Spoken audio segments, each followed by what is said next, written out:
Good evening and welcome to Bronx Talk. A simple Google search for affordable housing Bronx reveals that new affordable housing has recently opened on the Grand Concourse in the South Bronx, in Morrisania, in Melrose, in Mott Haven, in West Farms, in Hunts Point, in Norwood, in Bedford Park, and other Bronx neighborhoods as well, all hopeful signs. But at the same time, earlier this year, a report from the Real Estate Board of New York estimated there's a need for 560,000 new affordable units by 2030.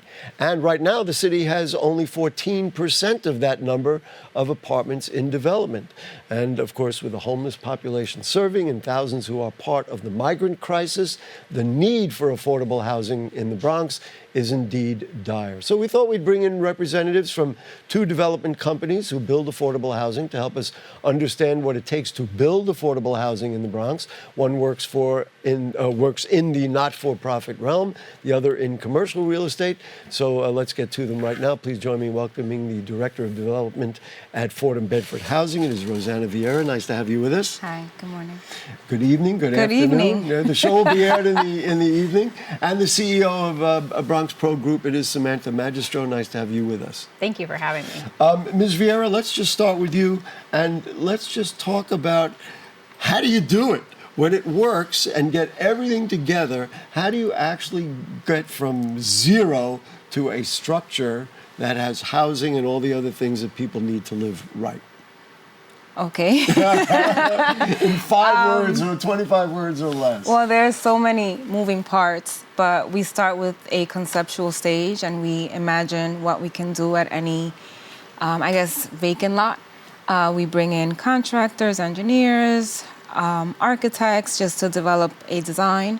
And at the same time, we're approaching the city agencies just to see how our vision can fit into one of their programs, any policies that they have. We're talking about grant programs, financial programs, financing, capital financing programs. Right. And we're also, at that same time, reaching out to additional lenders. I hope people are making a list. Do you realize everybody says we need more affordable housing. Do you realize what goes into it? That's what we wanted to establish tonight. Yeah. So a lot of different moving parts all have to happen around the same time or at the perfect time, especially when there's an RFP out for grant financing or any other type of financing, like the low-income housing tax credits. And, we work, I would say the development stage can last about 1 year before you're actually... A full year. I would say so. Mm-hmm. Or longer. Yes. Well, yes. At minimum, before you can actually get to a construction loan closing. So it at a minimum. And then just to cut to the end of it, then at that point when somebody is there and you cut the ribbon, it must be remarkably satisfying to see that happen. Yeah, so once you close on the construction financing, then we have to build the housing, which can take about 2 years or more. 2 years or more, of course, depending on the various issues. Yes. I guess we could talk about existing and renovating existing structures. We'll do that separately somewhere along the way. When you started out, and now this is a not-for-profit, Fordham Bedford Housing is not-for-profit. Correct. When you started out and said, well, we bring in architects and developers and other people and designers, et cetera, somebody's paying those people. Yes. And so you've got to either have it in your foundation ahead of time, or for this project, somebody, whether it be the local council member or something from the state, you got to get that money. You definitely need to have pre-development financing. We're very fortunate in that Fordham Bedford can finance it themselves in advance of receiving it at construction loan closing, but we do have to come up with, in some cases, $1 million or so just to pay for a lot of pre-development. Just to get everything done. Yes. It is amazing. And so this is a not-for-profit whose agenda is to build affordable housing. Mm-hmm. It's not like you're coming in and saying, well, we're going to build luxury housing or anything like that in the Bronx. That's what you're saying. Let's talk about Bronx Pro Group. What's the same or what's different from what you heard here? Our process is very similar to Fordham Bedford. In fact, as a for-profit developer, we partner with a lot of non-for-profits. So many deals are a collaboration of partners, not just one developer, and bring both visions together. I'll say we have the same hurdles, right? The same design process, the same financing, making sure that the agency wants to do the project. We have the same pre-development hurdles. We happen to use line of credit, so we work with banks like Flushing Bank or Sterling, well, now Webster Bank, to provide us those funds. And so, if I could just interrupt, Yeah, so of course. that makes it a little bit in a way, easier as long as you can deal with the banks and deal with that whole financial structure, a little easier than the not-for-profit who is working on either on grants that have been previously gotten or other things that they have in their budget, right? Yeah, I would say so. And I would also say, like, there are other organizations that do pre-development funding specifically for non-for-profits. So there are folks in the market to help them. But yeah, they're in some ways, being for-profit, my funds, when I earn money and I deploy them back out, my own personal funds, they're not restricted. And so I know a lot of non-for-profits have funds, but they may be restricted to other parts of their mission. So there are some. And to your everlasting credit, your agenda is to build affordable housing. So, I suppose within the financial structure, if you wanted to go build a luxury building, you probably could figure that out, but that's not what you're about. No, Bronx Pro is a mission-based organization, and so all of the development, we started as property managers, and so we lead with property management, but we started affordable housing development in the late 90s, and that's our sole purpose, and it's really part of our DNA to do that work. You mentioned right at the outset that you do partner with not-for-profits. What is the benefit of doing that as opposed to not doing it? Just dealing with all the elements yourself.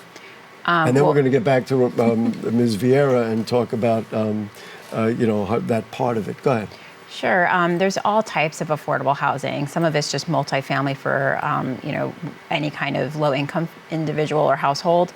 But we also have done senior housing, or we've done housing for folks who have been chronically homeless. And so the number one thing, besides bringing their own development expertise, there's a lot of social service expertise with non-for-profit, and so in supportive housing, those partnerships are really important, and those social service dollars really make sure that those projects work. And we're going to go back and forth on this topic. The whole notion of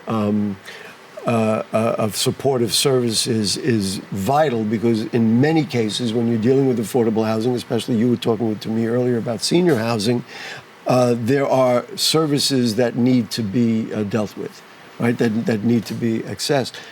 So this partnership works because you may have a little more sensibility toward it and more experience with it than maybe they do. Just pursue that for me a little bit, and what it takes to establish that in a building. Sure.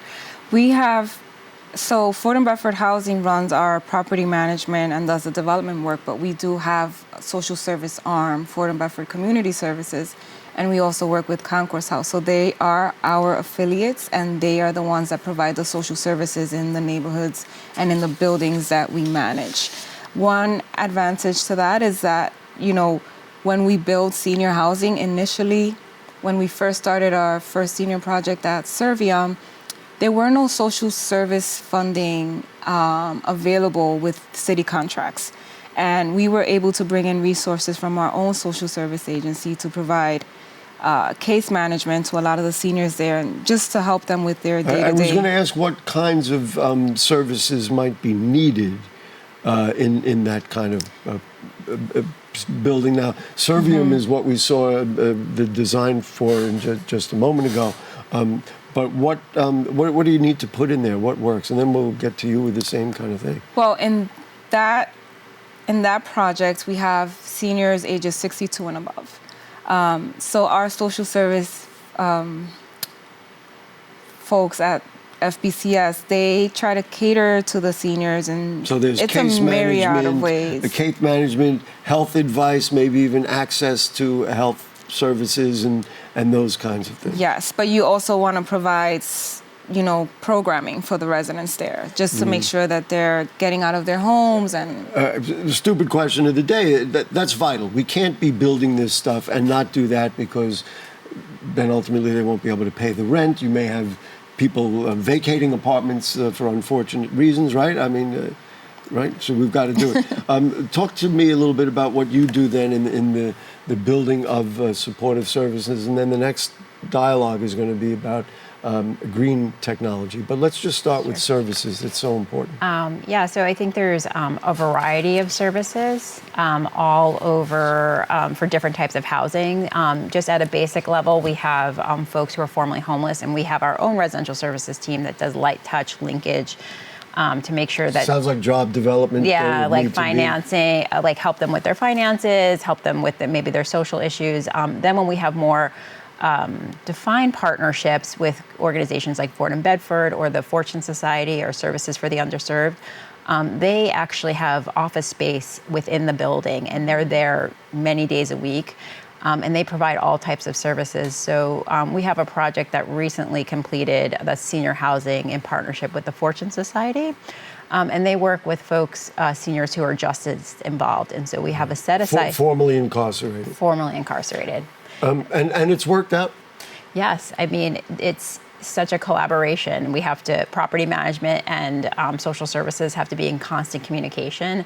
And I think it really helps folks, not to be glib, to re-enter into housing sustainably. They have people to talk to on site, help them get the services and the benefits that they deserve and they need. Obviously, this, we don't have to get into it, but this is a big dialogue that's going on in another part of the Bronx. So it's interesting to me that you're able to build it and no complaints from the neighbors. I mean, it's running like any other affordable housing facility. So we happen to develop in neighborhoods. So a lot of the neighbors happen to be ourselves and other projects that we've done, but no complaints. There have been issues that have to be worked through. People have to transition. It doesn't you have to learn how to live on your own. There is a settling period. But our partners across the street is the Dream Yard Project. They work with young children. They know that they work with Fortune in other scenarios. And so what we really try to do is keep having those conversations, not just in the building within the partners, but in the broader community. And I think that's the benefit of being a community-based developer. I don't develop all over the city. I develop in specific neighborhoods. The word affordable housing, of course, we'll get into AMI. We understand that really? I mean, is it really affordable? How many times have we heard that? But that notion scares people who, say, well, wait a minute, they're going to bring in people who will be disruptive for any number of other ways or reasons. I guess the supportive programs are helpful. Do you find that in making a decision where to build and what to do, that becomes an issue, is where to do it, and that community objection is an issue? Yeah, again, we do work very closely with our electeds and the Bronx-based community boards, and we have dialogues with them about what they need in their community. So going back to this project I was talking about, when we introduced Fortune Society coming in, there was actually a lot of well-reception in the community board. These are actually housing that Which community board? Let's acknowledge Oh my gosh, Community Board 3, Bronx Community Board 3, and this project is in Morrisania. Right. And I thought I was really expecting to get some serious pushback and serious concerns. But really, folks were like, yeah, this is housing that's needed. These folks are coming back to their communities that they had to leave to begin with. Let's just ask you a related question. And that's the density question, because right now, building big buildings, nobody wants a new big building in their neighborhood. I mean, essentially, maybe Co-op City, they would accept it. People in Co-op City, don't be mad at me for saying that. But I know, frankly, down my block, there's a row of private houses. We talk about block busting. We know all about that. One of them got sold, and now there's maybe a 6 or 8 story building going up. Much needed, but people are concerned about the character of their community. Do you come up against that? We have not, because we haven't built high rises. I think the tallest building we have is 9 stories. Although in a low density place that becomes an issue. It does, but that's not something that we have come across. But when we are looking to build housing on vacant land, we are definitely taking into account the neighborhood and try to fit in. Whatever we build, we try to make it fit into the neighborhood, to the characteristics. If not, it's possible to get things done, but then it becomes a really big issue. Let's just talk about energy efficiency. It would seem to be highly irresponsible if we're going to put up new buildings, and of course, people might know that buildings are big polluters. If we're not using energy efficiency, how do you go about doing that? Is it plausible in this day and age? Can you afford it? Does it make it cheaper? I mean, just address that and we'll get to you for the same thing. Well, there are many incentive programs out there now that we can take advantage of that allow us to implement a lot of energy efficient features such as solar thermal, solar panels, but we are required by the city and through the Department of Buildings and also through city's housing agency to put up a lot, to make the buildings efficient. And so that is also a part of their capital funding does allow for us to build a lot more and implement a lot more than we used to in previous years. So can you just talk about some of the specifics of what you've done? I mean, I know, for example, frankly, in my building, the notion of solar farms came up that maybe we could, but now it's been a challenge to find a solar farm big enough to, provide electricity for that amount of work. Well, and I think the challenge for us on something like that is the maintenance. We can build anything, we can get the financing to build it, but then to maintain it, and when something goes down, you have to figure out how you're going to make it work. So for us, we've stuck with the green roof. In most of our buildings, energy efficient appliances. We insulate the properties a lot more than we're required to. I'm going. Okay, I get it. And But that's everything a good is. thing. I Yes. mean, I think people would appreciate that. And then what about for you? A challenge or something that is now, well, this is what we do, and then it's one of the check boxes when you start to put something together. Like everything, I say it's a little bit of both. It is certainly what we do. Bronx Pro has always been try to be innovative around sustainability. Not only is it good for the environment, it's important to the sustainability financially of the buildings, like low heating, manageable water costs. Those are also important to affordability as well. But Enterprise Green Communities is a standard that all city housing projects, the state has its own energy standard. So the baseline, all projects are having some upgrade of sustainability in their renovation approach. Again, we do try to push for the innovation. We're in design on our first all-electric building that we hope to start construction in the first quarter. Congratulations. We're exploring geothermal. I would be really excited to do that. But I have the same concerns as Rosanna. Again, it's about finding folks who can we maintain these properties.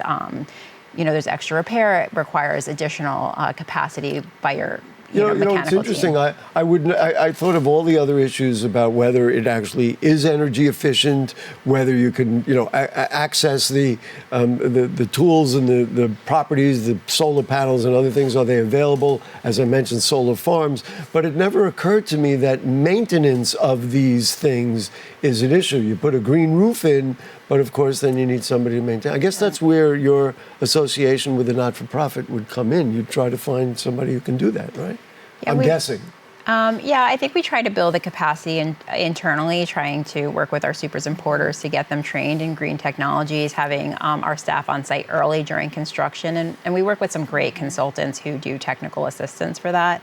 But we have worked with non-for-profits to maintain organic farms. We've actually have beekeeping at one point. So is that at 1074 Washington Avenue? No, that was at a different building. A different building. All right. I guess not that one.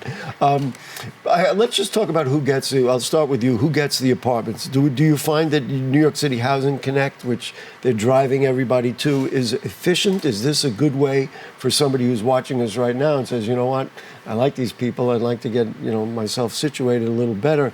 Is that a good way to find you? I mean, is it efficient? Yeah. So, and be honest now. We won't tell anybody. Did you see my said smile? A little smile. Okay. So if you want to find new affordable housing in New York City, you absolutely, as a resident or of New York, Right. New York City, you have to go through Housing Connect too. So that is certainly the way to go. And I don't know so much about the user experience, but I believe it's very user friendly for people who want to sign up for housing. There are some challenges on the development side, but it's iterative. HPD is working to make it better all the time, and I think it's on its way.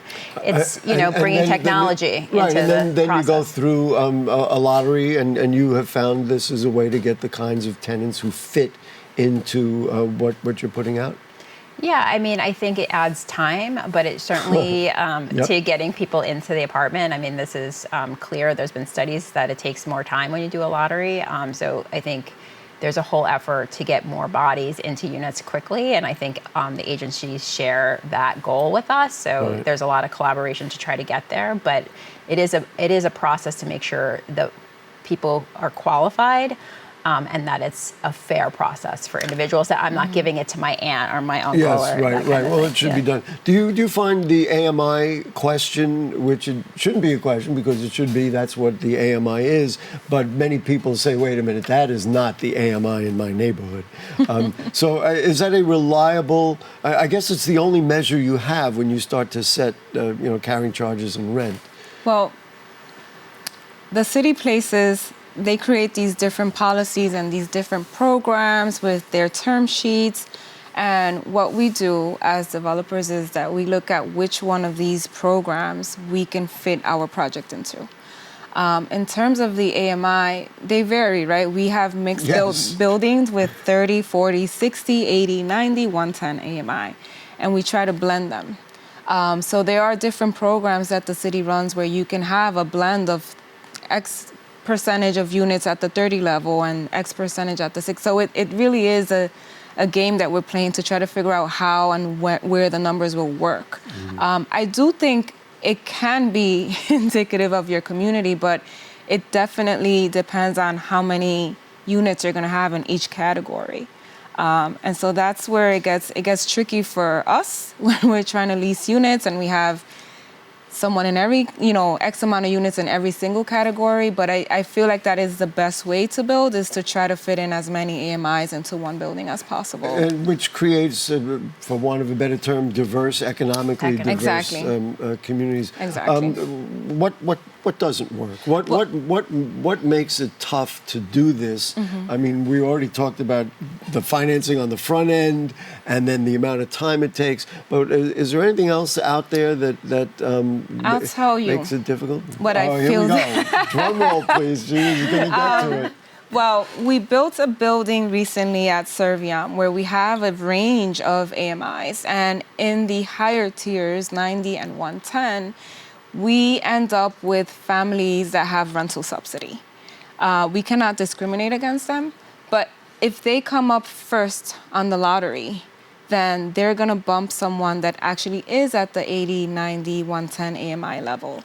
I think that's a problem. And why is that a problem for you? Are they not, to be blunt, not reliable tenants? No, I don't think so. I think when I envisioned the project and thought, let's build something that's mixed, I expected that the population will be mixed.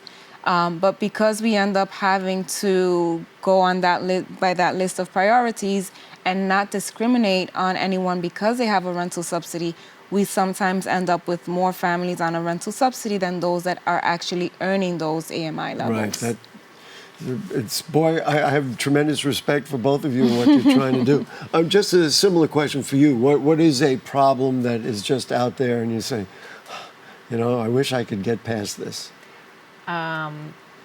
I don't know if this answers your question, but right now, top of mind Let's go.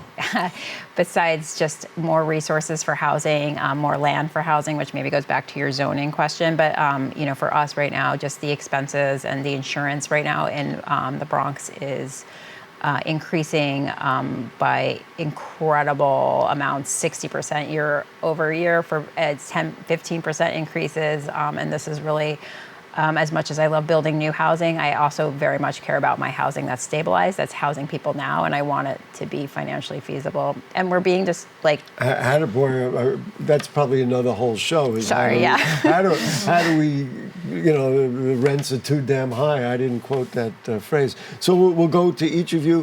What do you want people to know? What's next? What are you ready to work on next? What are you looking for? Do you have some space that you want to tell us that we're putting something up? Or Sure. I think I'd love people to know that affordable housing is very important to your neighborhood, and these new projects bring an important resource. And, a lot of developers, especially in the Bronx, I think are very thoughtful and go through a process to be reflective Like you are. And I'm going to commend both of you, but go ahead. Yeah, that are reflective of your community, and they do try to think through like how you can serve the community, but also create growth for the community. So we're really excited about that, and I think we're super excited. We just closed on a really nice project in Morris Heights in the summer. Over 300 units, which will be partially supportive housing, and it's really the first phase of a two-phase project. So basically, you closed on the deal, and now you're going to go through that what Ms. Viera said, the 2-year process of building it up. Yeah, I think it might be closer to 3, but 3 yeah, all right. it's We're not going to hold you to it, although it is recorded. We know. Yeah, that now you know. And so then, what's next for Fordham Bedford housing? I think we have many properties. Some of our older housing stock that we have to start giving more TLC. That was my original point about vacant buildings or refurbishing stock. Right.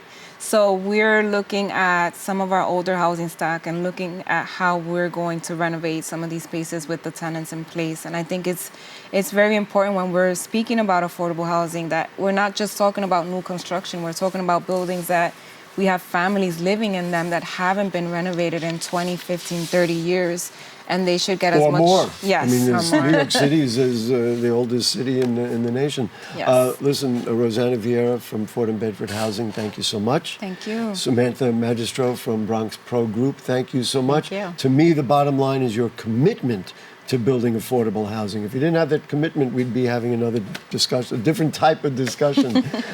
Anyway, we want to thank our producer, Rebecca Hemick. The director is Nick Marrero. And of course, the cast of thousands who are around us here in the studio and in the control room. Next week, something really special. The BronxTalk team got an exclusive sneak peek. Our team had the amazing pleasure of having the first cameras inside the soon-to-be-opened Bronx Children's Museum, so that you will have your first look inside the long-awaited museum that is slated to open in December. You'll see it on our program before anyone else here on BronxTalk next week. It's going to be exciting. Till then, good night. We'll see you. Good